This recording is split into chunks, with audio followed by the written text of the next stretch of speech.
Este é um vídeo do quarto ano do Ensino Fundamental, do conteúdo de arte do volume 3.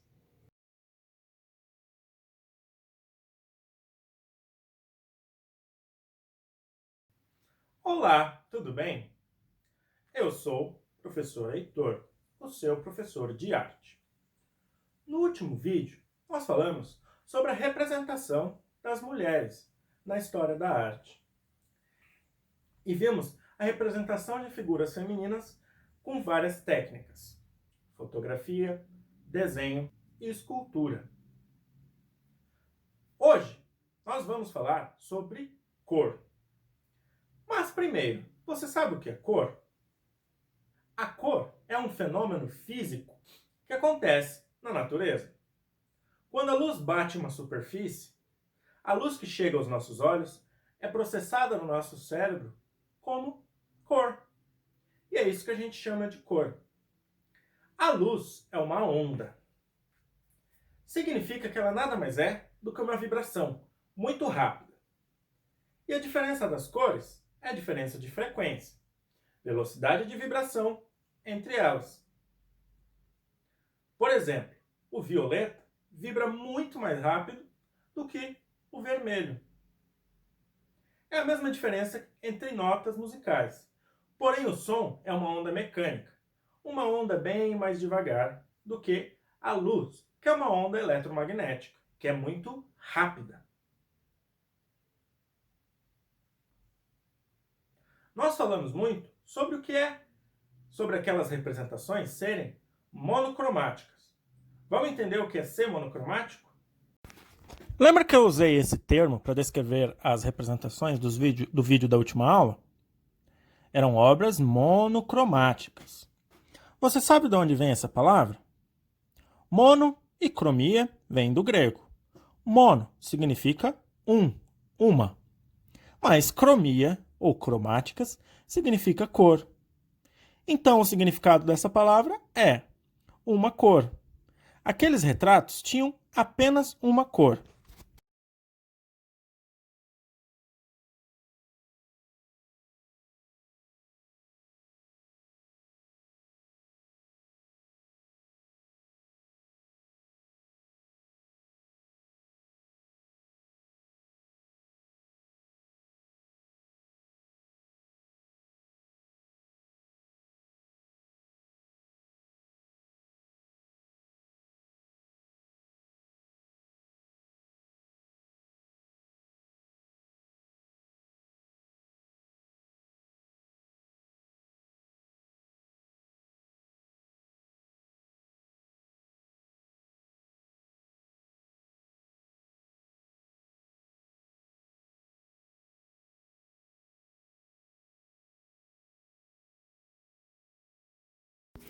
Hoje, como nós estamos falando de cores, nós vamos descobrir a policromia.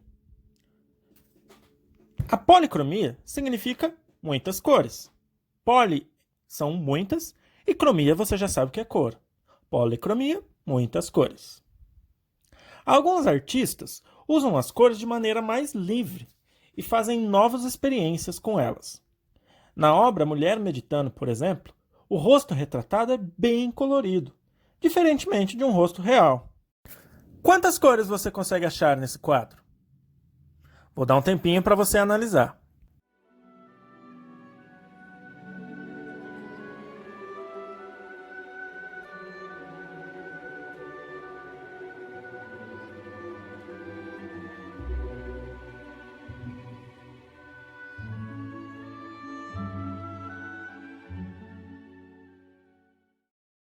Bem, vamos ver.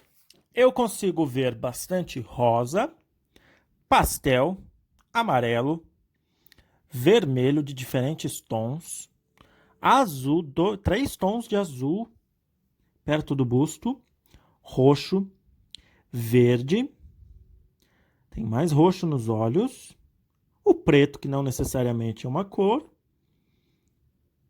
e acho que é isso que eu estou vendo de cores. Fica o desafio para você. Não é a tarefa de hoje, é só um desafio. Será que você consegue reproduzir esse retrato e usar todas essas cores? No livro tem esse rascunho, mas se você quiser jogar no hard, você pode desenhar e depois pintar. Você sabe por que a gente não consegue enxergar muito bem no escuro? Porque, na natureza, ou você tem células para enxergar com pouca luz, ou você enxerga muitas cores. No nosso caso, como animais onívoros, que comem tanto carne quanto frutas e vegetais, nós precisávamos diferenciar as diferentes frutas na floresta pelas cores. É por isso que os grandes primatas enxergam muito mais cores do que enxergam no escuro. E os nossos ápidos são diurnos, de dia. A gente não consegue enxergar muito bem com pouca luz, mas consegue diferenciar diversos tipos de cores. Existem poucos animais que enxergam mais cores do que a gente, entre eles diversas espécies de passarinhos. Eles enxergam além do espectro do ultravioleta, além do arco-íris. Você sabe o que é círculo cromático? Observe esses 3 círculos. Este é o círculo cromático, ou círculo que dá criação às cores. As cores primárias são essas 3 primeiras: o azul, amarelo e vermelho. E é através da mistura delas que a gente obtém todas as outras cores. As cores primárias são chamadas assim, pois elas não podem ser obtidas da mistura com outras cores. Para pigmentos opacos, as cores primárias são amarelo, azul e vermelho. Opaco significa com pouca luz. Já o segundo círculo mostra as cores secundárias, que são as cores que a gente obtém a partir da mistura das 3 primárias. As cores secundárias são obtidas pela mistura de 2 cores primárias. Por exemplo, o verde é obtido da mistura do azul com o amarelo. O roxo, da mistura do azul com o vermelho. E o laranja, da mistura do amarelo com o vermelho. Já as cores terciárias resultam da mistura de uma cor primária e uma secundária. O ciclo cromático é a melhor maneira de representar o espectro visível da luz. Professor, que diacho é isso? Você está falando grego de novo? Não. São as faixas de cores que a gente consegue enxergar com os nossos olhos. Provavelmente você já usou um protetor solar. Nele está escrito proteção contra os raios UV.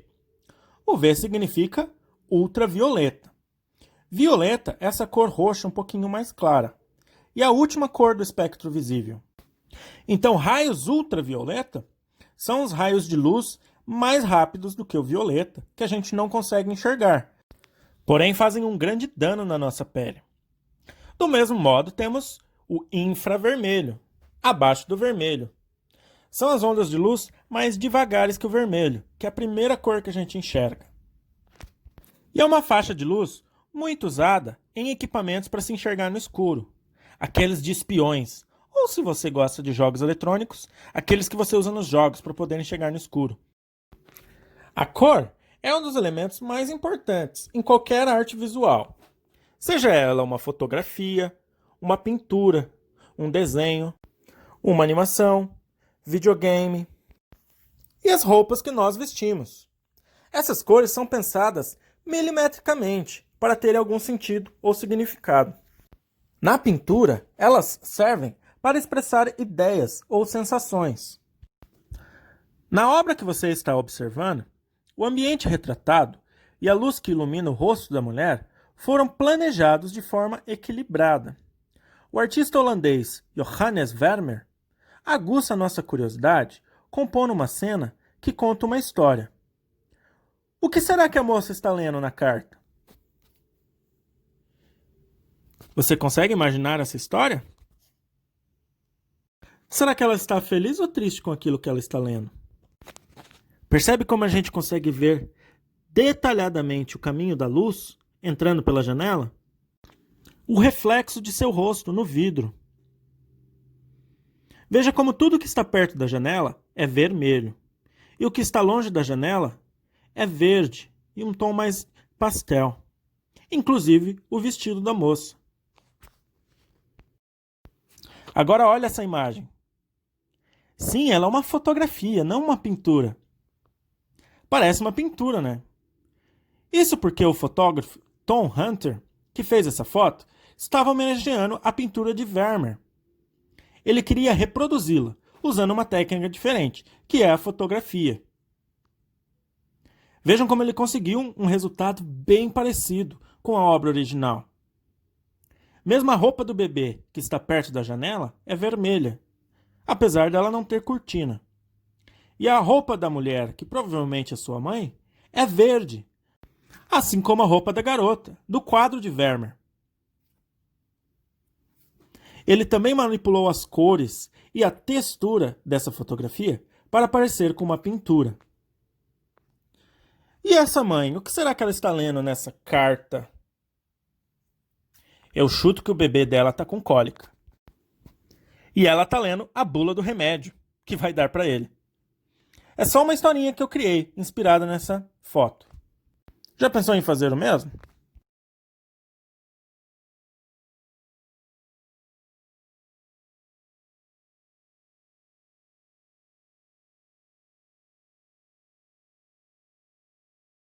Cada cor desenvolve um significado dentro da nossa cultura.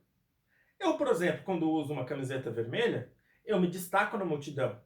Eu passo a ideia de alguém enérgico, proativo.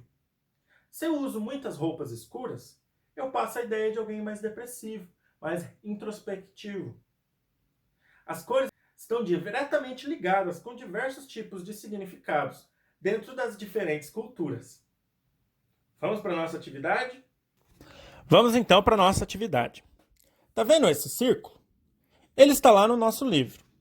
Se você estiver com o livro aí, você pode fazer isso. Se não, você precisa desenhar em uma folha de papel. De preferência sulfite, mas qualquer folha branca serve. Dá até para ser folha de caderno, mas pelo fato dela ter linhas, ela pode prejudicar a nossa experiência. Você vai preencher esse ciclo cromático, tentando misturar as cores. Espero que tenham gostado e vejo vocês na próxima. Tchau!